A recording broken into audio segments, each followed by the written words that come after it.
আসসালামু আলাইকুম রহমতুল্লাহি তাআলা ওয়া বারাকাতু। আশা করছি সম্মানিত দেশবাসী আপনারা সবাই ভালো আছেন।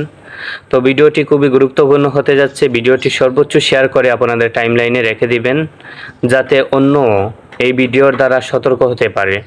তো আপনারা সবাই অবশ্যই অবগত আছেন যে গেল ২৪ ঘন্টায় প্রায় আমাদের বাংলাদেশের মাটি থেকে ১০০+ মানুষ নিখোঁজ হয়ে গিয়েছে।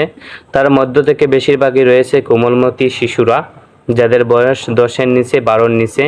এরপরে রয়েছে বৃদ্ধরা, যাদের বয়স ৫০ থেকে নিয়ে ৬০-এর উপরে।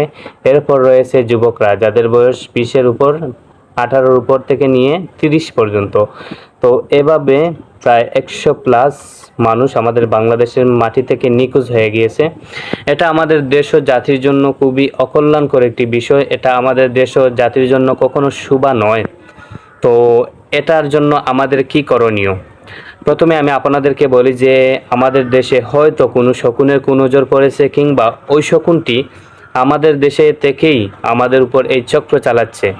দ্বিতীয়ত এটাও হতে পারে যে আমাদের দেশে বর্তমানে বিভিন্ন ইস্যু চলতেছে। আপনারা জানেন যে ওই দেশের যে ইন্ডিয়ার, তারা চাচ্ছে বাংলাদেশের মধ্য দিয়ে একটি ট্রেন রাস্তা নেওয়ার।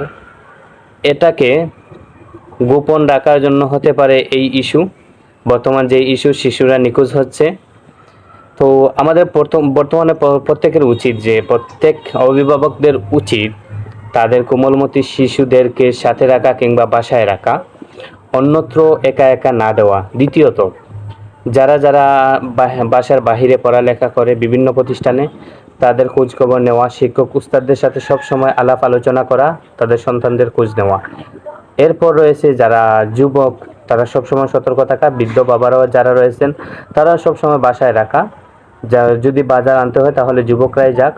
আর এই চক্রটা বাহির করতে প্রত্যেকের সহযোগিতা প্রয়োজন। আপনার সবাই যদি সহযোগিতা করি একে অপরকে, তো ইনশাল্লাহ এই চক্র বাহির হয়ে আসবে। সত্য কখনো গোপন থাকার নয়, এটাও বাহির হয়ে আসবে।